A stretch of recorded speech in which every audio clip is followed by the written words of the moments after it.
ఎన్నికల్లో అనూహ్య విజయం తర్వాత తొలిసారి అన్న ఇంటికి చేరుకున్నారు పవన్ కళ్యాణ్. పవన్ రాకతో మెగా అభిమానులు భారీగా అక్కడికి చేరుకున్నారు. పవన్ రావడంతో అభిమానులు టపాసులు కాల్చుతూ రచ్చ చేశారు.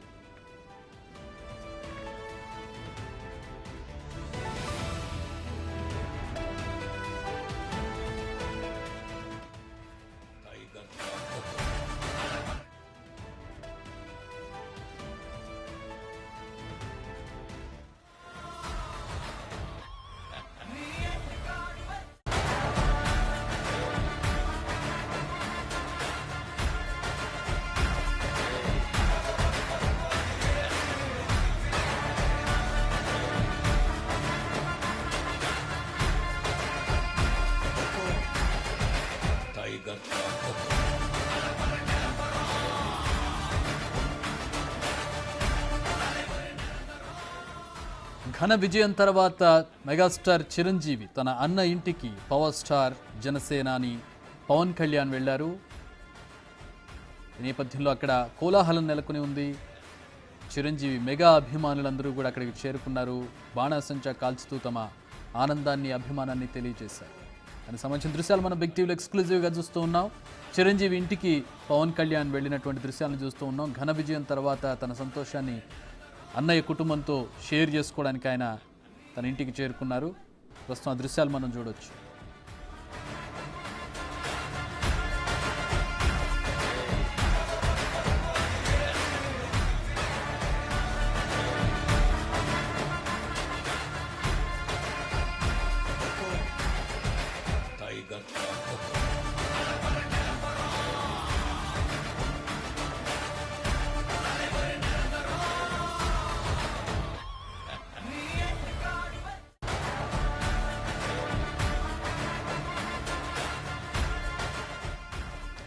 మా associate input editor Ganesh join అవుతున్నారు, నగేష్ జాయిన్ అవుతున్నారు. నగేష్, చిరంజీవి ఇంటికి అంటే ఇంత ఘన విజయం తర్వాత చిరంజీవి ఇంటికి వెళ్తూ ఉన్నారు. చిరంజీవి ఆశీర్వదించి పంపించారు. దాదాపు 5 కోట్ల విరాళం ఇచ్చారు ఆయన పార్టీకి, జనసేన పార్టీకి.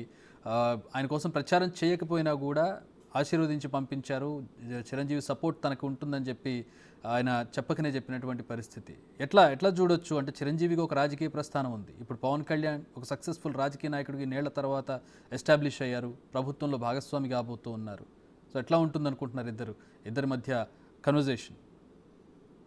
ఎందుకంటే పవన్ కళ్యాణ్ ఇప్పుడు కూటమిలో కింగ్ మేకర్ తనే. ఎందుకంటే బీజేపీ పార్టీకి అలాగే టీడీపీ పార్టీకి మధ్యవర్తిగా వ్యవహరించి మొదటి నుంచి కూడా కూటమి అనేది ఆంధ్రప్రదేశ్ లో ఖచ్చితంగా ప్రభుత్వం ఏర్పడాలని చెప్పి మొదటి నుంచి పవన్ కళ్యాణ్ ప్రయత్నిస్తున్నాడు. తన తీవ్ర ప్రయత్నాలు కూడా ఢిల్లీ నుంచి హైదరాబాద్ కు కొనసాగిస్తూ మొత్తానికి కూటమిని విజయపథంలో నిలిపిన వ్యక్తి పవన్ కళ్యాణ్. ఈ క్రమంలోనే తన సొంత అన్న మెగా బ్రదర్ చిరంజీవి ఆశీస్సులు కూడా తీసుకున్నాడు. మొదట చిరంజీవి 5 కోట్ల విరాళాలను కూడా జనసేన పార్టీకి అందజేశాడు. స్వయంగా షూటింగ్ జరిగే ప్రాంతానికి వెళ్లి తన తమ్ముడిని ఆశీర్వదించి పార్టీని ప్రగతి పథంలో నిలపాలి, ఒక జన సైనికుడిగా ప్రజలకు సేవలు చేయాలి, పిఠాపురం నుంచి తన తమ్ముడిని అంటే గెలిపించాలి, ప్రజలకు ఎప్పుడూ నిరంతరం అందుబాటులో ఉండే జన సైనికుడు మీకు కావాలని చెప్పి స్వయంగా ఒక వీడియోను కూడా చిరంజీవి విడుదల చేశారు. ఇక నాగబాబు అయితే కంప్లీట్ గా పిఠాపురంలోనే 3 నెలల కాలంగా అక్కడే ఉంటూ ఎప్పటికప్పుడు పరిస్థితులను పర్యవేక్షిస్తూ ప్రజల్ని మోటివేట్ చేస్తూ ఓట్లు వేసే విధంగా ఇక జబర్దస్త్ టీం కావచ్చు, మిగతా నటులు కావచ్చు, వాళ్ళందరినీ కూడా కోఆర్డినేట్ చేస్తూ ఎప్పటికప్పుడు ముందుకు తీసుకెళ్లిన పరిస్థితి. ఈ క్రమంలోనే ఇవాళ ఉదయం ఢిల్లీకి వెళ్లిన పవన్ కళ్యాణ్ తన భార్య లెజినోవా అలాగే తన కొడుకు అఖీరానందన్ తో ప్రధానమంత్రి మోదీతో కూడా భేటీ అయ్యారు. హుటాహుటిన హైదరాబాద్ చేరుకున్న తర్వాత వెంటనే తన అన్న మెగా బ్రదర్ ఇంటికి జూబ్లీహిల్స్ లో నివాసానికి వెళ్లారు. సందడి వాతావరణం మనం చూడొచ్చు. మెగా బ్రదర్ ఇంట్లో టపాసులు కాలుస్తూ భారీగా అభిమానులు సెలబ్రేట్ చేసుకుంటున్న పరిస్థితి. ఎందుకంటే పవన్ కళ్యాణ్ గత 5 ఏళ్లుగా పోరాటం చేస్తున్నారు. ఒక రాజకీయ నాయకుడుగా నిరూపించుకోవడం కోసం ఎన్నో కష్టాలు పడుతున్న పరిస్థితి. పవన్ కళ్యాణ్ ఎన్నో చీదరింపులకు కూడా గురయ్యాడు. వైసీపీ ప్రభుత్వం ఎన్నోసార్లు కూడా పవన్ కళ్యాణ్ అవమానించిన పరిస్థితి. ఈ అవమానాలన్నీ తట్టుకొని కూడా జనసేన అధినేత పవన్ కళ్యాణ్ తాను ఎలా ముందుకెళ్లాడో చూపించిన క్రమంలోనే మెగా బ్రదర్ చిరంజీవి దగ్గరికి వెళ్లి వాళ్ళ ఆశీర్వాదం తీసుకోవడానికి, తన అన్న వదిన ఆశీర్వాదం తీసుకోవడానికి ఇంటికి వెళ్లిన పరిస్థితి.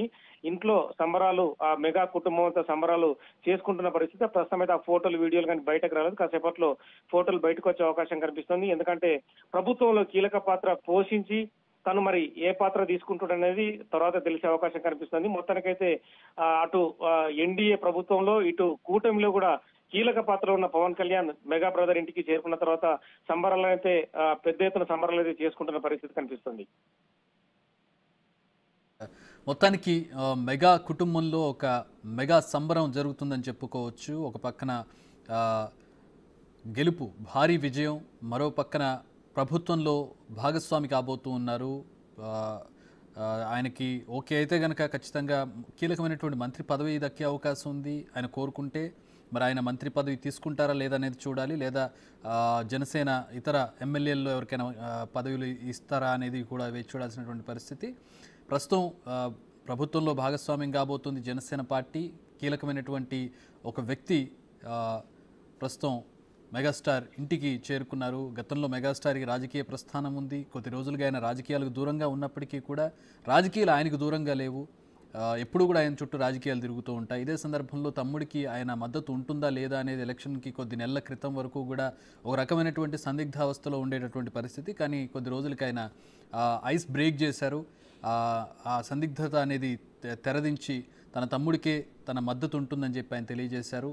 ఆయనతో పాటు జనసేనతో పాటు బీజేపీకి చెందినటువంటి నేతలకు కూడా ఆయన మద్దతు ఉంటుందని ఆయన తెలియజేసినటువంటి పరిస్థితి. సో అటు ఒకవైపు బీజేపీ, ఒకవైపు జనసేనను కూర్చోబెట్టుకుని ఆయన మద్దతు ఇవ్వాలని చెప్పి కోరినటువంటి పరిస్థితుల్లో ప్రస్తుతం 21 సీట్లకు 21 సీట్లు గెలిచి పవన్ కళ్యాణ్ తన అన్న ఇంటికి వెళ్ళారు. అన్నయ్యని ఆశీర్వాదం ఫలించిందని చెప్తారా? మరి ఏ విధమైనటువంటి కన్వర్జేషన్ ఉంటుంది వాళ్ళిద్దరి మధ్యలో? రేపు జరగబోయేటటువంటి క్యాబినెట్ కూర్పులో ఆయన ఎట్లాంటి భాగస్వామ్యం ఉండబోతుందనే దానికి సంబంధించి కూడా చర్చలు జరిగే అవకాశం ఉంది. ఏదేమైనా చిరంజీవి ఒక సక్సెస్ఫుల్ రాజకీయ నాయకుడిగా అవతరించి ఆ తర్వాత మళ్ళీ పార్టీని మర్జ్ చేసి తర్వాత రాజకీయాల నుంచి బయటకు వచ్చినటువంటి ఒక ప్రస్థానాన్ని చూసాం. ఆ తర్వాత దానికి కంప్లీట్ కాంట్రాస్ట్గా పార్టీ పెట్టినా కూడా మొదటి ఎన్నికల్లో పోటీ చేయకుండా టీడీపీకి మద్దతు ఇచ్చినటువంటి పవన్ కళ్యాణ్, ఎలాంటి పదవులు తీసుకోకుండా ఉన్నటువంటి పవన్ కళ్యాణ్ ఆ తర్వాత మళ్ళీ సింగిల్గా పోటీ చేసి ఘోర వైఫల్యాన్ని చవిచూసినటువంటి పవన్ కళ్యాణ్ ఈసారి 10 ఏళ్ల సుదీర్ఘ పోరాటం తర్వాత ఈసారి ఎన్ని పోటీ చేస్తే అన్ని గెలిచి విమర్శలన్నిటికీ కూడా తన ఫలితాలతో సమాధానం చెప్పిన పవన్ కళ్యాణ్, తన అన్న ఆశీర్వాదం అందుకొని గెలిచినటువంటి పవన్ కళ్యాణ్ ఈరోజు ఒక ఎమ్మెల్యే హోదాలో తన అన్న ఇంటికి వెళ్ళాడు. రేపొద్దున మరొక మంత్రి పదవి కూడా రావచ్చు. ఆయన తీసుకోగలిగితే, తీసుకోకపోతే ఎమ్మెల్యేగా ఉండొచ్చు. ఒక కింగ్ మేకర్గా మాత్రం ఖచ్చితంగా ప్రస్తుతం ఆయన మనం చూడొచ్చు. సో చిరంజీవి పవన్ కళ్యాణ్ మధ్యలో ఆసక్తికరమైన సంభాషణ ఖచ్చితంగా జరిగే అవకాశం అయితే ఉంది. ఎందుకంటే గెలిచిన తర్వాత మొదటిసారి చిరంజీవిని కలుస్తున్నారు. అఫ్కోర్స్ నాగబాబు మరొక మెగా బ్రదర్ పవన్ కళ్యాణ్ని వెన్నంటే ఆయన పూర్తి వ్యవహారాలను చూస్తూ జనసేన కార్యక్రమాలను చక్కబెడుతూ ఆయనతో పాటు తిరిగినటువంటి పరిస్థితి. ఈవెన్ మొన్న గెలిచిన తర్వాత కూడా నాగబాబు ప్రెస్ మీట్ పెట్టారు. ఆయన గెలిచినటువంటి ధృవపత్రాన్ని తీసుకొచ్చి అభిమానులకు చూపిస్తూ, జనసేన కార్యకర్తలకు చూపిస్తూ ఆయన ప్రెస్ మీట్ పెట్టి వెళ్ళినటువంటి పరిస్థితి.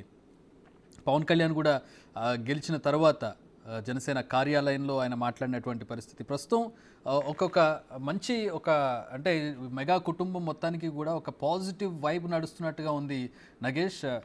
ఒక పక్కన ఆస్కార్ అంటే సోషల్ మీడియాలో హల్చల్ చేస్తుంది. క్లీంకారా జన్మించిన తర్వాత మెగా ఫ్యామిలీలో అన్ని శుభాలు జరుగుతున్నాయని ఒక మీమ్ అనేది ఒకటి సర్క్యులేట్ అవుతుంది. ఒక పక్కన ఆస్కార్ వచ్చింది RRRకి, ఆ తర్వాత పద్మవిభూషణ్ వచ్చింది చిరంజీవికి, ఇప్పుడు ఎమ్మెల్యే పదవి గెలిచారు పవన్ కళ్యాణ్. మొత్తం 21 సీట్లతో జనసేన విజయ దుందుబి మోగించింది. అంటే ఒక రకమైనటువంటి సెలబ్రేషన్ మూడ్ కొన్ని నెలలుగా అక్కడ కనబడుతుంది మెగా ఫ్యామిలీలో. ఎందుకంటే మెగా ఫ్యామిలీ 2 తెలుగు రాష్ట్రాల్లో సుపరిచయమైన ఫ్యామిలీ. ఎందుకంటే మెగాస్టార్ చిరంజీవి అంటే అందరికీ సుపరిచయం. మెగాస్టార్ చిరంజీవికి లక్షలాది మంది అభిమానులు ఉన్నారు. ఎందుకంటే 10 ఏళ్ల కిందట తన ప్రస్థానంలో కేంద్ర మంత్రి పదవి కూడా మెగాస్టార్ చిరంజీవి అనుభవించిన పరిస్థితి. ప్రజారాజ్యం పార్టీ స్థాపించి సుదీర్ఘంగా ముందుకెళ్తారనుకున్నాం. కానీ కొన్ని కారణాల వల్ల పార్టీని విలీనం చేస్తూ కేంద్ర మంత్రి పదవిలో చాలా కాలం కొనసాగారు. తదుపరి రాజకీయాలకు దూరంగా ఉన్నారు. కానీ తన తమ్ముడు పవన్ కళ్యాణ్ మాత్రం జనసేన పార్టీని స్థాపించి అంచెలంచెలుగా ముందుకు తీసుకెళ్తున్న క్రమంలో గత ఎన్నికల్లో అంటే ఈ 5 సంవత్సరాల కంటే ముందు జరిగిన ఎన్నికల్లో 0 అంటే ఎక్కడ కూడా తను కూడా గెలవలేని పరిస్థితిని, ఆ తర్వాత ఎన్నో అవమానాలకు గురయ్యాడు. పవన్ కళ్యాణ్ ఇక రాజకీయాలకే పనికిరాడు, ఎందుకు పవన్ కళ్యాణ్ రాజకీయాల్లో తిరుగుతున్నాడని చెప్పి అవతల ఉన్న ప్రతిపక్ష వైఎస్ఆర్ పార్టీ ఆరోపించిన పరిస్థితి. అప్పుడు గవర్నమెంట్ లో ఉండి ఎన్నోసార్లు పవన్ కళ్యాణ్ చాలా మీటింగ్లకు వెళ్తున్నా కూడా ఎక్కడికక్కడ పోలీసులను పెట్టి అడ్డుకున్న పరిస్థితి. ఒక ఉదాహరణ చూడొచ్చు. మిగతా ప్రాంతాలు చాలా ప్రాంతాలకు కూడా పవన్ కళ్యాణ్ వెళ్లి స్వయంగా అభిమానులు పలకరించడం కావచ్చు, చాలా విషయాలు ప్రజల నుంచి నేర్చుకోవడం కావచ్చు. అంటే తాను 10 ఏళ్ల కాలంలో ప్రజల నుంచి వచ్చే విజ్ఞప్తులు కావచ్చు, వినమ్రాలు కావచ్చు, అలాగే వాళ్ళ నుంచి సమస్యలు కావచ్చు, ప్రతిదీ విన్న తర్వాత నగేష్ ఇక్కడ పవన్ కళ్యాణ్ ఇక్కడ ఒక ఒక కీలకమైనటువంటి తేడా చూడొచ్చు చిరంజీవికి పవన్ కళ్యాణ్కి. చిరంజీవి కాస్త సున్నిత మనస్కుడుగా కనపడతారు ఆయన. ఒక విమర్శ చేసిన పర్సనల్గా విమర్శలు చేసినటువంటి సందర్భంలో రాజకీయాలకి దూరం అయినటువంటి పరిస్థితులు కూడా అలాంటివో మనందరికీ తెలుసు. ఆయన పర్సనల్గా రాజకీయ విమర్శలు కావచ్చు, పర్సనల్గా విమర్శలు చేసినప్పుడు అసున్నిత మనస్కుడిగా ఉన్నటువంటి ఆయన తట్టుకోలేక ఒకంత రాజకీయాల నుంచి పక్క రావడానికి అది కూడా ఒక కారణంగా ఉన్నటువంటి పరిస్థితి. కానీ పవన్ కళ్యాణ్ అలా కాదు. అసలు ఆయన ఒక మాట అంటే 10 మాటలు తిరిగి ఇచ్చేటటువంటి పరిస్థితి. అదే సందర్భంలో చాలా అగ్రెసివ్గా ముందుకెళ్ళేటటువంటి, లేదంటే 10 ఏళ్ల పాటు ఈ స్థాయి విమర్శల్ని, ఈ స్థాయి పర్సనల్ ఎంతమంది భార్యలు ఉన్నారనే దానికి సంబంధించిన దగ్గర నుంచి ఇంటిళ్ళ పాది అందరినీ కూడా తిట్టినటువంటి పరిస్థితి. ఆయన అన్నగా ఉన్నటువంటి చిరంజీవికి కూడా తిట్లన్నీ కూడా వచ్చినటువంటి పరిస్థితి మనం చూస్తూ ఉన్నాం. అయినా కూడా ఆయన ఎక్కడ వెనక్కి తగ్గకుండా ఈ రోజు ఈ స్థాయిలో నిలబడ్డాడంటే 10 ఏళ్ల పాటు ఆయన సుదీర్ఘ ప్రస్థానం, సుదీర్ఘమైనటువంటి పోరాటాన్ని చిరంజీవితో కాస్త డిఫరెంట్గా చూడొచ్చు పవన్ కళ్యాణ్ వ్యవహార శైలి. ఖచ్చితంగా. ఎందుకంటే అతను కింగ్ మేకర్ అనేది మనం ఇందాకనే అనుకున్నాం. ఎందుకంటే పవన్ కళ్యాణ్ చాలా సందర్భాల్లో అప్పటి ముఖ్యమంత్రిగా ఉన్న జగన్ ముగ్గురు భార్యల విషయాన్ని పదే లేవనెత్తారు. అందులో కొడాలి నాని ఉన్నారు, పేర్ని నాని ఉన్నారు, రోజా ఉన్నారు, అలాగే అమర్నాథ్ ఉన్నారు. వీళ్ళందరూ కలిసి మూకుమ్మడిగా పవన్ కళ్యాణ్ పైన ఎప్పటికప్పుడు దాడి చేసిన పరిస్థితి. మీ మెగా ఫ్యామిలీ అంటే జీరో ఫ్యామిలీ, మీరు ఏం చేయగలరు రాష్ట్రానికి, మీరు అంతా హైదరాబాద్ లో ఉండాలి, అమరావతికి కానీ ఆంధ్రప్రదేశ్ కానీ వచ్చే పరిస్థితి లేదు, మిమ్మల్ని ఒక రకంగా వేధిస్తామనే యాంగిల్లోనే వాళ్ళు ఎప్పటికప్పుడు దాడి చేశారు. కానీ పవన్ కళ్యాణ్ మాత్రం ఎప్పటికప్పుడు ఒకటే మాట చెప్తూ వచ్చాడు, ఏది అయినా సరే ఖచ్చితంగా ఆంధ్రప్రదేశ్ ప్రజలతో ఉంటాను, ప్రజల మధ్య తిరుగుతుంటానని చెప్పి తన పైన విమర్శలు, దాడులు జరుగుతున్నా కూడా రెగ్యులర్ గా వెళ్ళడం, ప్రజలతో కాంటాక్ట్ లో ఉండడం.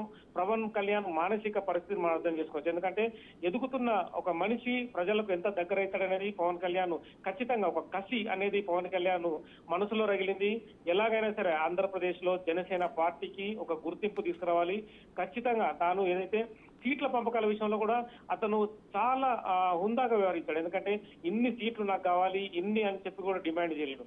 నువ్వు 21 సీట్లు తనకు కేటాయించడం, మిగతా బీజేపీ కేటాయించడం, వాటన్నిటిని కూడా తను తీసుకొని ఎట్టి పరిస్థితుల్లో తనకి ఇచ్చిన 21 సీట్లను కూడా గెలిపించే విధంగా అతను సభల్లో పార్టిసిపేట్ చేశాడని చెప్పొచ్చు. చంద్రబాబుతో పాటు అటు బీజేపీ అధ్యక్షురాలు పురంధరేశ్వరితో పాటు కోఆర్డినేట్ చేస్తూ ప్రతి మీటింగ్ అటెండ్ చేశాడు. అంటే ఈ రకంగా పవన్ కళ్యాణ్ ఎంత రాజకీయంగా ఎంత ఎదిగాడనేది కూడా మనకు ప్రస్తుతం అర్థమవుతున్న పరిస్థితి. ఈ క్రమంలోనే ఎన్డీఏలో నేషనల్ డెమోక్రటిక్ అలయన్స్ లో కూడా పవన్ కళ్యాణ్కి వచ్చిన సీట్లు 2 అయినా సరే ఖచ్చితంగా అతనికి కూడా ఆహ్వానం అందింది. నిన్న పీఎం మోదీతో పాటు చంద్రబాబు, నితీష్ పెద్ద లీడర్లు కూర్చున్న సభలో కూడా పవన్ కళ్యాణ్ కూర్చున్న పరిస్థితి. ఆ మీటింగ్ లో కూడా తన అభిప్రాయాలను కూడా వెలుబుచ్చిన పరిస్థితి. ఈ క్రమంలో టీడీపీకి ఎన్ని కేంద్ర మంత్రులు ఇస్తారు, జనసేనకి ఏమి ఇస్తారు, బీజేపీకి ఏమి ఇస్తారు అనేది కూడా ఇక్కడ తేలాల్సి ఉంది.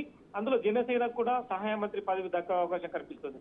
ఒకవేళ పవన్ కళ్యాణ్ కనుక ఆంధ్రప్రదేశ్ రాజకీయాలు ఒప్పుకుంటే కనుక, అంటే చంద్రబాబు అలాగే పురంధరేశ్వరి వీళ్ళ మధ్య ఒక చర్చ జరిగితే మాత్రం ఖచ్చితంగా డిప్యూటీ సీఎం కూడా అయ్యే అవకాశం కనిపిస్తుంది. అది తీసుకుంటాడా లేదనేది తదుపరి విషయం. కానీ డిప్యూటీ సీఎం అయితే ఒక హోదాలో ఉన్న పవన్ అంటే ఎమ్మెల్యేగా ఉన్న పవన్ కళ్యాణ్ ఇటు నటుడుగా, మెగా హీరోగా, తదుపరి డిప్యూటీ సీఎం గా కూడా